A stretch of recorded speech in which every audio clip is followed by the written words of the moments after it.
ನಗರದಲ್ಲಿ ನಾಯಿಗಳ ಹಾವಳಿ. ಕಣ್ಣು ಮುಚ್ಚಿ ಕುಳಿತ ಅಧಿಕಾರಿಗಳು ಕಂಡು ಕಾಣದವರಂತೆ ಜಾಣ ಪ್ರದರ್ಶನ ನಡೆಸುತ್ತಿದ್ದಾರೆ.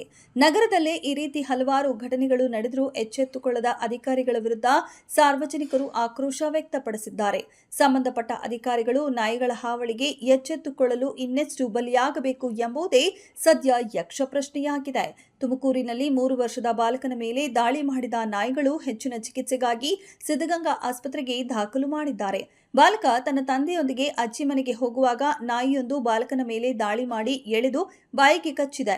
ಕೆಳದವಡೆಯ ಮಾಂಸ ಕಂಡ ಕಿತ್ತು ಬಂದಿದೆ. ತಕ್ಷಣವೇ ತುಮಕೂರು ಜಿಲ್ಲಾ ಆಸ್ಪತ್ರೆಗೆ ತೆಗೆದುಕೊಂಡು ಹೋದರೆ ಅಲ್ಲಿ ವೈದ್ಯರು ಇಲ್ಲದ ಕಾರಣ ಮಗುವನ್ನ ತುಮಕೂರು ಸಿದ್ಧಗಂಗಾ ಆಸ್ಪತ್ರೆಗೆ ದಾಖಲಿಸಲಾಗಿದೆ. ಇನ್ನು ಮಗುವಿನ ತಂದೆ ಆಟೋ ಡ್ರೈವರ್ ಆಗಿದ್ದು ಜಿಲ್ಲಾ ಆಸ್ಪತ್ರೆಯಲ್ಲಿ ತುರ್ತು ಚಿಕಿತ್ಸೆ ದೊರೆಯದ ಕಾರಣ ಖಾಸಗಿ ಆಸ್ಪತ್ರೆಗೆ ದಾಖಲಿಸಿ ತಂದೆಯಾದ ಗೌಸ್ ಪಾಷಾ ಖಾಸಗಿ ಆಸ್ಪತ್ರೆಯಲ್ಲಿ ಚಿಕಿತ್ಸೆ ವೆಚ್ಚವನ್ನ ಹೇಗೆ ಭರಿಸಲಿ ಎಂದು ತಮ್ಮ ಅಳಲನ್ನ ತೋಡಿಕೊಂಡರು.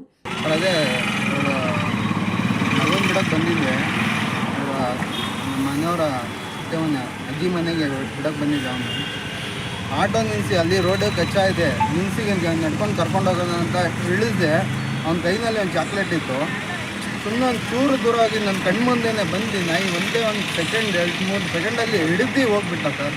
ಒಂದೇ ಒಂದು ಜಾಗ ಹಿಡಿದಿರೋದಿಲ್ಲಿ ಫುಲ್ ಇದೆಲ್ಲ ಕಿತ್ಕೊಂಡು ಬಂದುಬಿಟ್ಟೈತೆ. ಇದೇನೂ ಇಲ್ಲ ಹೇಳಿ, ಏನೂ ಇಲ್ಲ, ಆಗ್ಬಿಟ್ಟೈತೆ. ಎಷ್ಟು ವರ್ಷ ಮಗನಿಗೆ? 3 ವರ್ಷ ಸರ್. ಘಟನೆ ಎಲ್ಲಾಗಿರೋದು? ದಾನಪಲ್ಲೆ ಸಿಂಬಾಗ ರೋಡ್, ಅದು KB ಆಫೀಸ್ ಇದೆಯಲ್ಲ, KB ಆಫೀಸ್ ರೋಡಲ್ಲಿ. ಏನಾಯ್ತು ಆಮೇಲೆ ಏನಾಯ್ತು? ಆಮೇಲೆ ಅದೇ ಇಮಿಡಿಯೇಟ್ಲಿ THS ಕರ್ಕೊಂಡ್ಬಂದೆ. THSಯಿಂದ ಅಲ್ಲಿ ಗೌರ್ಮೆಂಟ್ ಅಲ್ಲಿ ಆಗಲ್ಲ ಅಂದರೂ ಗೌರ್ಮೆಂಟ್ ಹಾಸ್ಪಿಟ್ಲ್ ಹತ್ರ ಕರ್ಕೊಂಡ್ಬಂದೆ. ಗೌರ್ಮೆಂಟ್ ಹಾಸ್ಪಿಟ್ಲಲ್ಲೂ ಆಗಲ್ಲ ಅಂತೇನೆ, ಸರ್ಜನೇ ಇಲ್ಲ ಅಂತೆ ಅಲ್ಲಿ ಹೇಳಿ. ಆ ಥರ ಆದರೆ ಹೀಗೆ ನಾವು ಬೆಂಗಳೂರು ಕರ್ಕೊಂಡೋಗಿ ಅಂದರು. ಬೆಂಗಳೂರು ಕರ್ಕೊಂಡು ಹೋಗೋದಾಗ ಒಂದು ಜೀವ ಏನೋ ಇದೆಲ್ಲ ಕಿತ್ಕೊಂಡೇ ಬಂದ್ಬಿಟ್ಟೈತೆ. ಬೆಂಗಳೂರು ಕರ್ಕೊಂಡು ಹೋಗೋದಾಗ ಏನು ಈ ರೀತಿ ಹಲವಾರು ಘಟನೆಗಳು ನಡೆಯುತ್ತಿದ್ದರೂ ಅಧಿಕಾರಿಗಳು ನಾಯಿಗಳಿಗೆ ಕಡಿವಾಣ ಹಾಕದೆ ಸುಮ್ಮನಿರುವುದು ಸಾರ್ವಜನಿಕರ ಆಕ್ರೋಶಕ್ಕೆ ಗುರಿಯಾಗಿದೆ. ಇನ್ನು ಮುಂದಾದರೂ ಅಧಿಕಾರಿಗಳು ಎಚ್ಚೆತ್ತುಕೊಳ್ತಾರೋ ಅನ್ನೋದನ್ನ ಸದ್ಯ ಕಾದು ನೋಡಬೇಕಾಗಿದೆ. ಚಿಕ್ಕ ಮಕ್ಕಳಿಗೆಲ್ಲ ಹಿಂಗೆ ಆಗೋಗ್ಬಿಟ್ರೆ ಇದಕ್ಕೆ ಯಾರು ಜವಾಬ್ದಾರಿ ಹೇಳ್ರಿ? ಗೌರ್ಮೆಂಟ್ ಹಾಸ್ಪಿಟ್ಲಿಗೆ ಕರ್ಕೊಂಡು ಹೋಗ್ತೀವಿ, ಎಲ್ಲರೂ ದುಡ್ಡವರೇ ಇರಲ್ಲ, ಎಲ್ಲರೂ ಕೂಲಿ ಮಾಡೋರು ಇರ್ತಾರೆ. ನಮ್ಮಂಗೆ ಕೂಲಿ ಮಾಡೋರು ನಾವು ಬೆಳಿಗ್ಗೆ ಹೋದ್ರೆ ಸಂಜೆ ಬರಬೇಕು.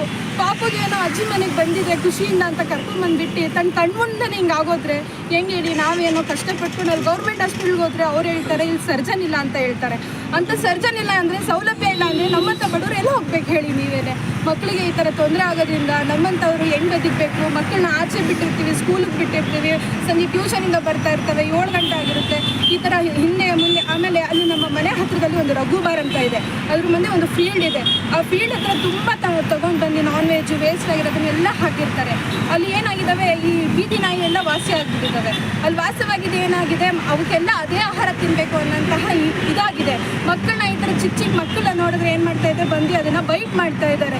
ಪ್ಲೀಸ್ ದಯವಿಟ್ಟು ನೀವು ಇದು ನಗರಸಭೆ ಪಾಲಿಕೆಯಲ್ಲಿ ನೀವು ಇದನ್ನು ಹೇಳಲೇಬೇಕು. ಇದ್ರ ಬಗ್ಗೆ ಏನಾದರೂ ನೀವು ತೀರ್ಮಾನ ತಗೊಳ್ಳೇಬೇಕು. ಇಲ್ಲ ನಾಯಿಗಳಿಗೆ ಏನಾದರೂ ಒಂದು ವ್ಯವಸ್ಥೆ ಮಾಡಬೇಕು. ಈ ಥರ ಆದರೆ ತುಂಬ ಕಷ್ಟ ಆಗುತ್ತೆ. ಯಾಕಂದರೆ ಎಲ್ಲರೂ ದುಡ್ಡಿರೋರು ಇರಲ್ಲ ಸರ್. ಇವಾಗ 1.5 ಲಕ್ಷ ನಾವು ಕಟ್ಟಬೇಕು. ಇವಾಗ ಸದ್ಯಕ್ಕೆ ಇವಾಗ ಕಟ್ಟಿಲ್ಲ ಅಂದರೆ ಆಗೋದಿಲ್ಲ. ನಾನು ಎಲ್ಲಿಂದ ತರೋಣ? ಅವರಪ್ಪ ನೋಡಿದ್ರೆ ಆಟೋ ಡ್ರೈವರು, ಎಲ್ಲಿಂದ ತರಬೇಕಾಗಿರುತ್ತೆ? ಅದಕ್ಕೆ ನಾನು ನಿಮ್ಮಲ್ಲಿ ಹೇಳ್ಕೊಳ್ತಾ ಇದ್ದೀನಿ, ಇದನ್ನು ಆದಷ್ಟು ಸ್ಪ್ರೆಡ್ ಮಾಡಿ.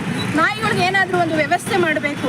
ಸರ್ಕಾರದಿಂದ ಏನಾದರೂ ಒಂದು ತೀರ್ಮಾನ ತೊಗೊಬೇಕು. ಇದೇ ಥರ ಒಂದೇ ಮಗು ಅಂತ ಮಗುನೇ ಸರ್, ಯಾರದೇ ಮಗು ಇರಲಿ, ಎಲ್ಲನ ಇರಲಿ, ಯಾವ ಏರಿಯಾದಲ್ಲೂ ಇರಲಿ, ಇದು ಒಂದು ವ್ಯವಸ್ಥೆನ ನೀವು ಮಾಡಲೇಬೇಕು. ಆಮೇಲೆ ಇದಕ್ಕೆ ನೀವು ಏನೋ ಪರಿಹಾರ ತೋರಿಸಿರೋ ಮಾಡಬೇಕು. ಆದಷ್ಟು ಯಾರು ಆ ಏರಿಯಾದಲ್ಲಿ ಕೌನ್ಸಿಲರೋ ಮೇಯರೋ ಯಾರಿದ್ದಾರೋ ಬಂದು ಮಗುನ ಭೇಟಿ ಮಾಡಿ ಆದಷ್ಟು ಸಹಾಯ ಮಾಡಲಿ.